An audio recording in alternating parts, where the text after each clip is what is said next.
Ayan, magandang umaga po sa ating lahat at welcome po sa ating morning devotional. And ngayong umaga po ay panguna po tayo ni Sister Angela. At bago po yan ay magkakaroon po tayo ng opening song at opening prayer. And mapapagana po natin si Sister Angela, and after po niyan is closing song at closing prayer po ng ating speaker. So tayo na po ay dumako na sa ating opening song.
Pray, the Father in heaven, for the wonderful that you have given unto us. Sister Sam?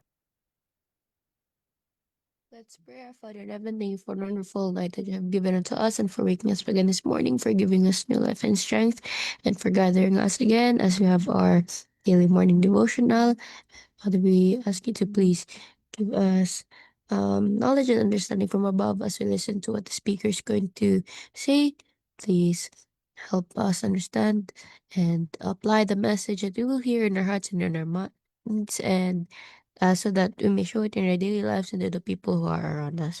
Father, we also ask you to please heal the sick, touch them with the healing hands, and please forgive our sins that they have committed against thee. And thank you for always hearing and answering our prayers. In Jesus' name we pray. Amen.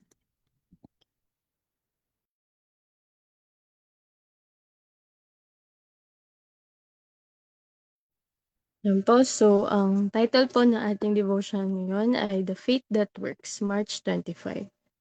At ang sabi po sa ating key text,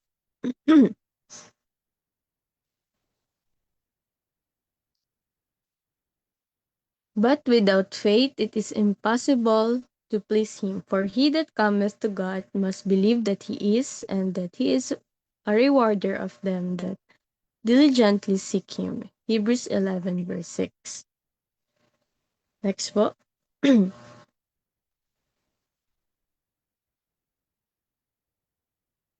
Faith is not certainty of knowledge, it is the substance of things hoped for, the evidence of things not seen.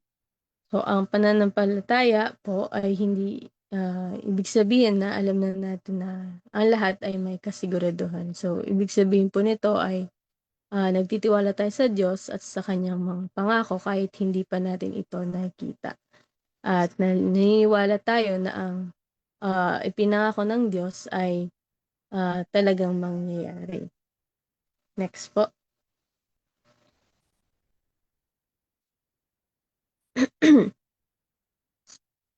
Faith is trusting in God, believing that He loves us and knows what is for our best good. Thus, instead of our own way, it leads us to choose His way. In place of our ignorance, it accepts His wisdom. In place of our weakness, His strength. In place of our sinfulness, His righteousness. So ano pong sinasabi dito na ang pananampalataya daw po ay ang pagtitiwala sa Diyos. At ito po yung paniniwala na mahal niya tayo at alam ng Diyos kung ano ang mabuti para sa atin. Kaya imbes na yung paraan yung susundin natin ay pinipili nating sundin ang paraan ng Diyos. Nagsabi dito, our lives, ourselves are already His. Faith acknowledges His ownership and accepts its blessing. Truth, uprightness, purity are pointed out as secrets of life success. It is faith that puts us in possession of this. Every good impulse or aspiration is the gift of God. Faith receives from God that life that alone can produce true growth and efficiency. So, ang buhay po natin ay pag-aari ng Diyos. At ang pananampalataya ay ang pagkakilala na tayo ay sa Kanya. At pagtanggap sa mga blessings na galing sa Kanya. At sa pamagitan po ng pananampalataya ay tinatanggap natin ang mga biyaya ng Diyos tulad ng katotohanan, katwiran at maayos na pamumuhay.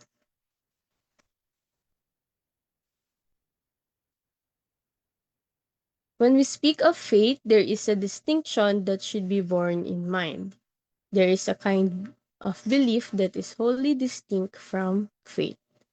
The existence and power of God, the truth of His word, are facts that even Satan and his host can deny. cannot at heart deny. The Bible says that the devils also believe and tremble, but this is not faith. So, dito po, tinuturo ng Biblia na hindi lahat ng paniniwala ay tunay na pananampalataya.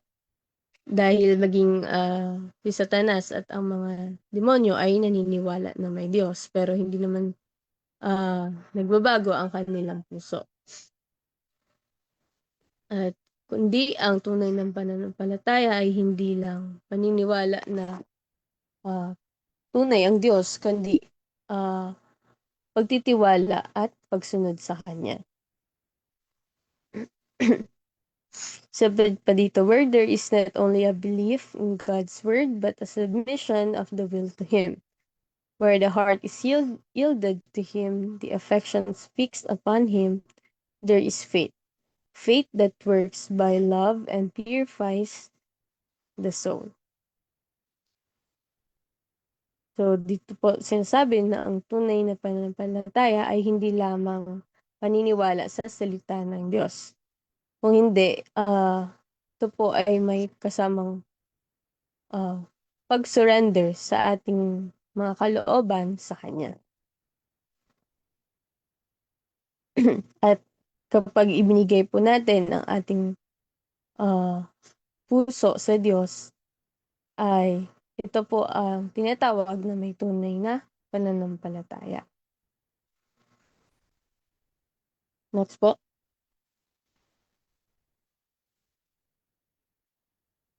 Ay po dito, through this faith, the heart is renewed in the image of God.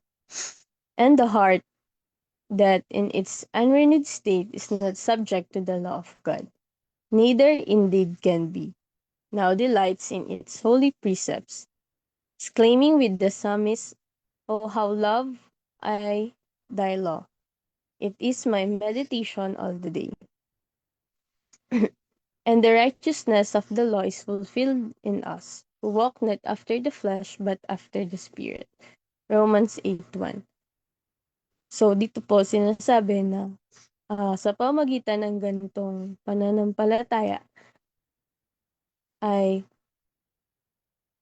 ito po ay kumikilos sa pamamagitan ng pag-ibig at ito po ang nakapagbago ng ating mga puso. At ang puso na hindi pa nagbabago ay ayaw sumunod sa kautusan ng Diyos. Pero kapag nabago na ng faith yung ating mga puso, ay natututo na tayong sumunod o mahalin ang kautusan ng Diyos. At sa halip na sundin yung mga makasalanan na gawain, ay natututo tayong mamuhay ayon sa Espiritu.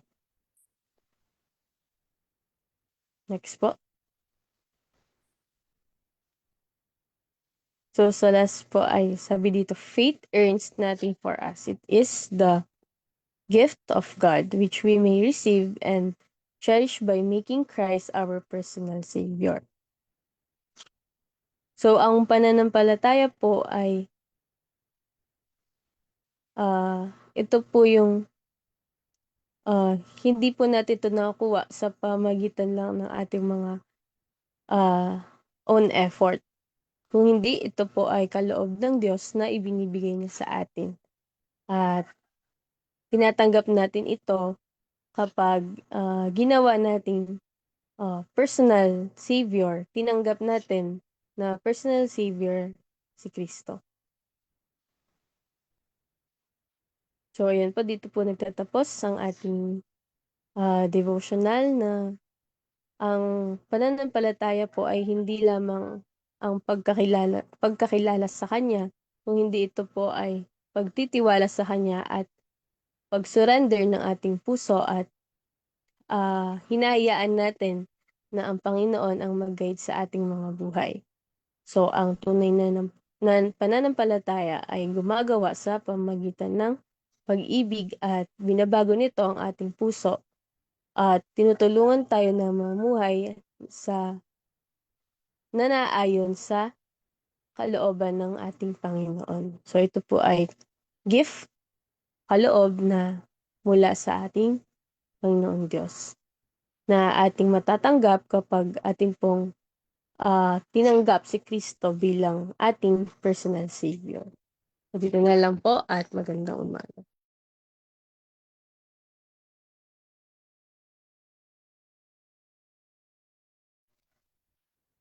Ayun, maraming salamat po, Sister Angela.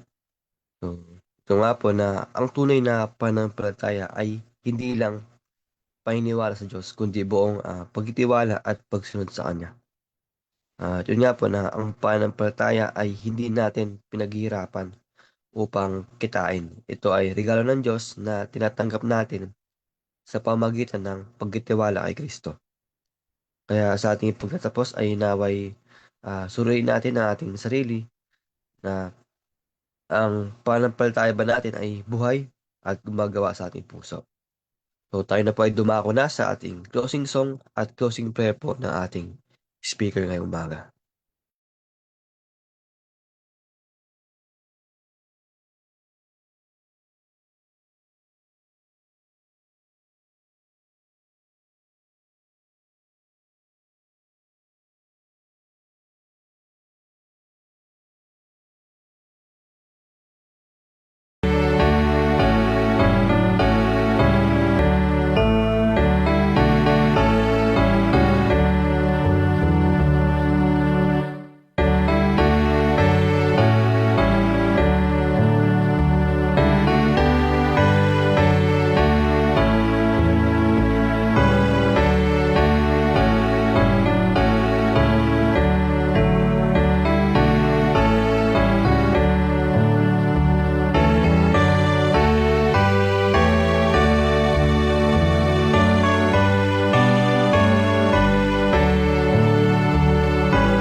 Let's pray.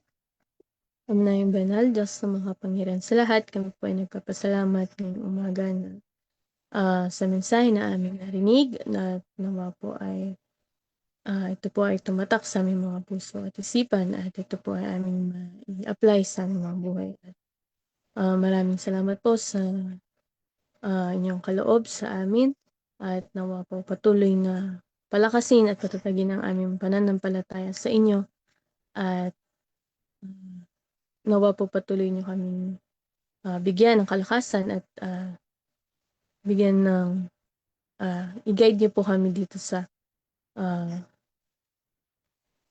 lupa na ito na habang kami ay nabubuhay. At nawa po ay makita sa amin sa pamagitan na aming pananampalataya ay makita sa amin aming mga buhay at aming kung paano kami nabubuhay sa araw-araw. At Ama, hinihiling po namin naman po ay patuloy kami ingatan, gabayan sa araw na ito. At patawarin niyo po kami kung saan kami nasumpungan ng mga pagpupulang pagkakasala. Ito lang po ang sawat ning sa pangalan ni Jesus.